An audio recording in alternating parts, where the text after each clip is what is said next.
Ladies and gentlemen, welcome to Talk Spicy. I'm Coach Gene Clemens. Thank you for joining me wherever you are joining me. Rate the show, comment, agree, disagree, but whatever you do, keep it spicy. 5-star ratings are appreciated. And if you're joining me on the YouTube channel, make sure you like, make sure you subscribe. I know I didn't hit you up on Monday, but it was a busy Monday. And you know what? Sometimes you got to do what you got to do. But there's a lot coming. There's a lot coming. Obviously, Talk Spicy, we're here every morning.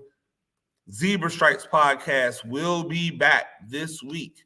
Probably dropping that tonight. Look for that tonight on wherever you get your podcast from, or on Tuesday morning, depending upon how fast we get that edited and turned around. Also, Crystal, watch out. CWN Sports, we're back. We are back. Gene therapy. We're going to have 2 gene therapies dropping this week, as long as the boss tells me it's okay for me to drop 2 gene therapies this week. We're going to have 2 gene therapies dropping this week, talking about the NFL and everything that we've seen going on in the NFL. You won't want to miss those. A little bit different formatting for the gene therapy going on, so I hope that you like what I have coming. Again, these are labors of love, so all the support really comes when you like, when you subscribe to the YouTube channel, and then you follow me wherever you following people at. Also, a giant issue, my Giants webcast that I do on YouTube. Watch out for that popping up here today as well. The Giants are 3-1, but it is a scary 3-1. You know what's not scary? Saquon Barkley. He's been fantastic.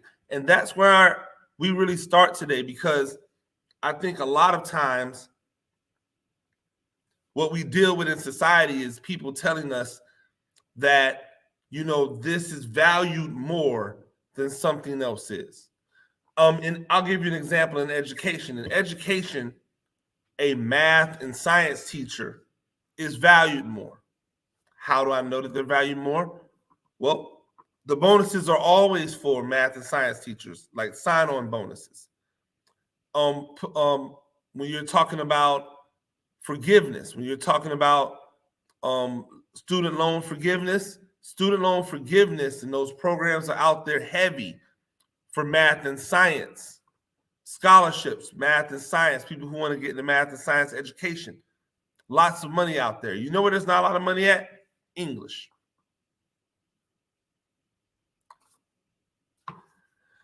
Not a lot of money in language arts. And the proof is in the pudding.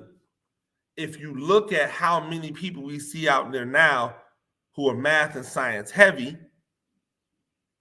but can't talk, but can't communicate, don't have the ability to put their thoughts and feelings down on paper, can't fill out an application properly, can't write a letter to or an email to, because language arts is not emphasized and put up at the same value as math and science are.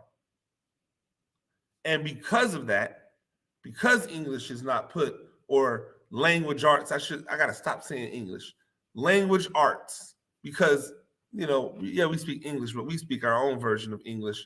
The real English relies in England because, So anyway, language arts is not put on the same pedestal as math and science.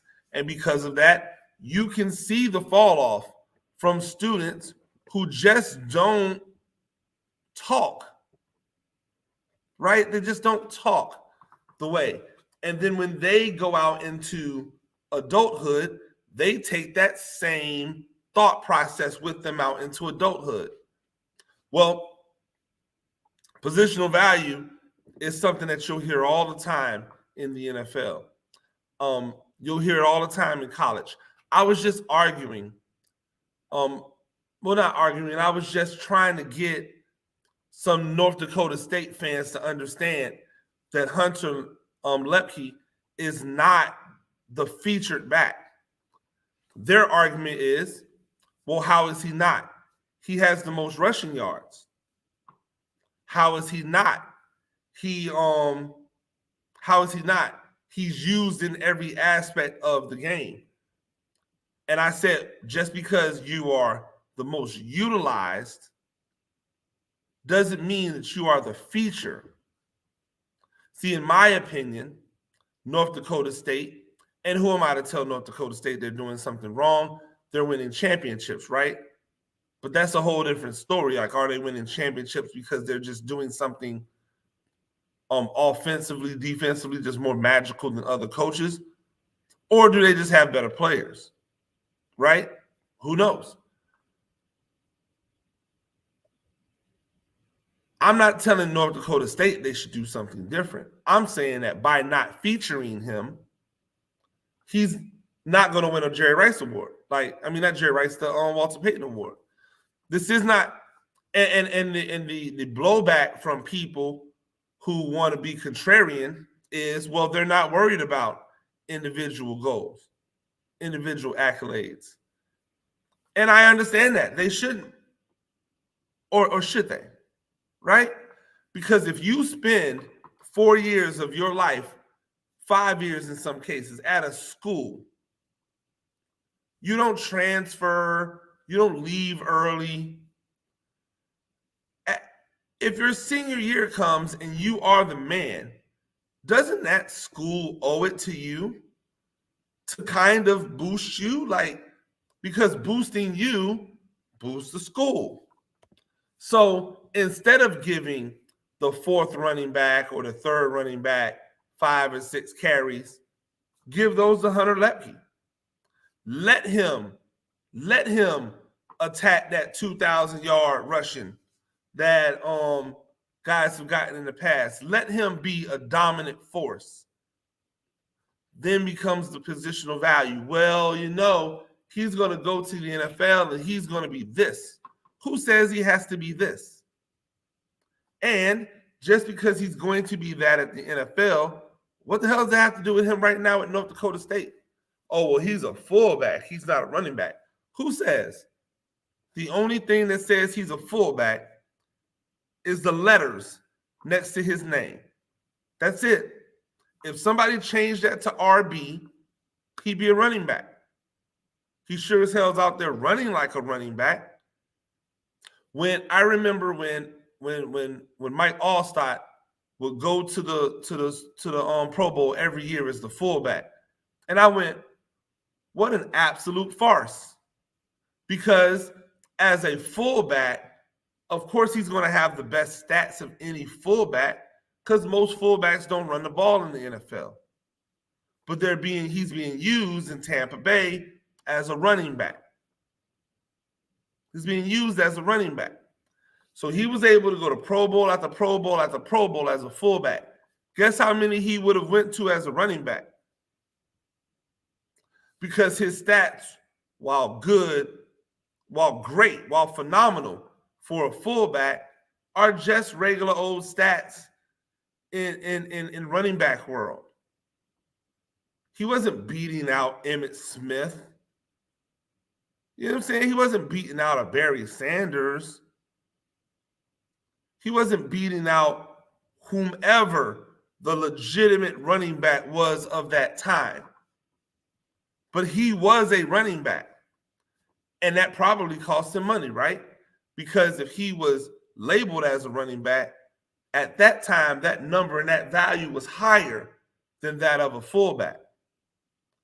I remember when tight ends were arguing over being labeled as a tight end, because when it comes to franchising, you get franchised by the top tight ends numbers instead of being franchised by the top wide receivers numbers.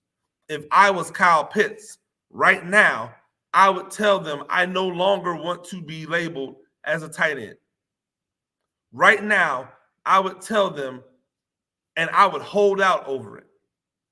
I am a wide receiver. You can play me however you want to, but I am not a tight end. And the reason I would do that is so that when it's time for them to franchise me, because they don't want to pay me $100 million contract, I am going to get the money of the top 5 receivers, not of the top 5 tight ends. Kyle Pitts is never lined up attached. He is almost always split. And if he's almost always split, what makes him a tight end?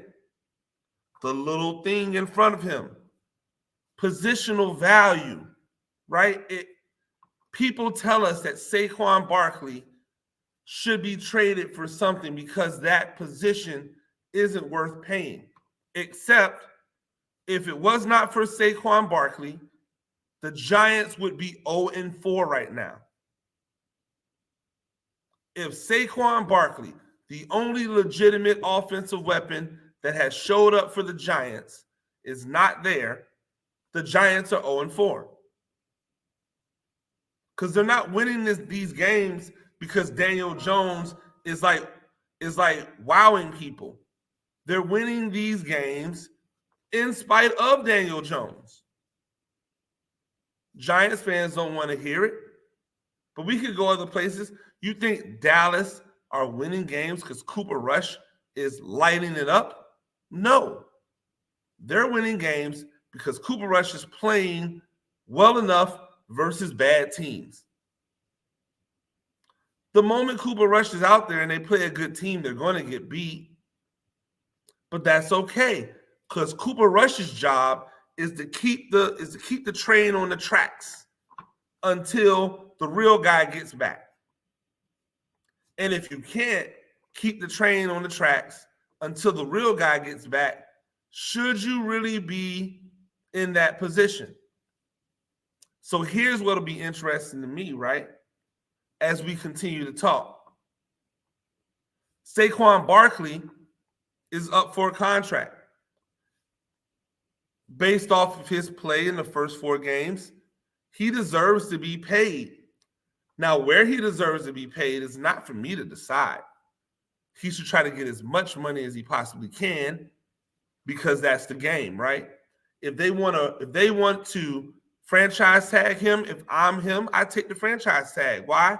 Because that's going to be the top number of the top guys, which he probably won't get if he's signing a new contract.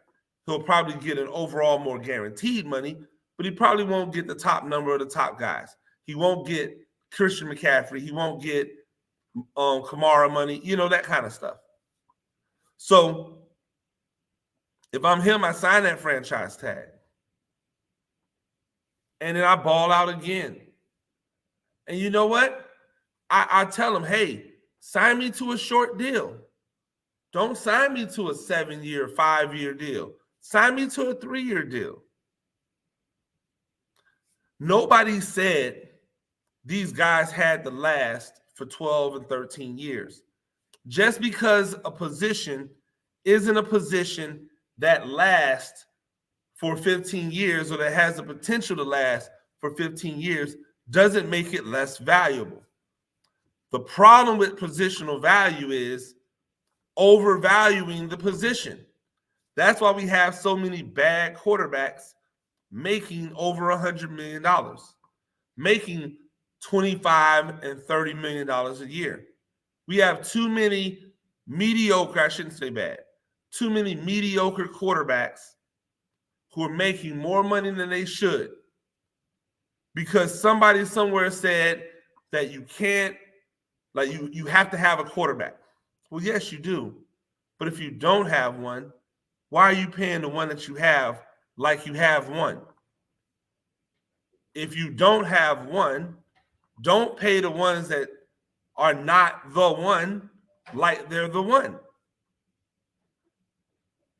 One of our biggest issues that we have in the NFL is that just because you have a starting left tackle doesn't mean you have to pay him like you pay the top tier starting left tackles.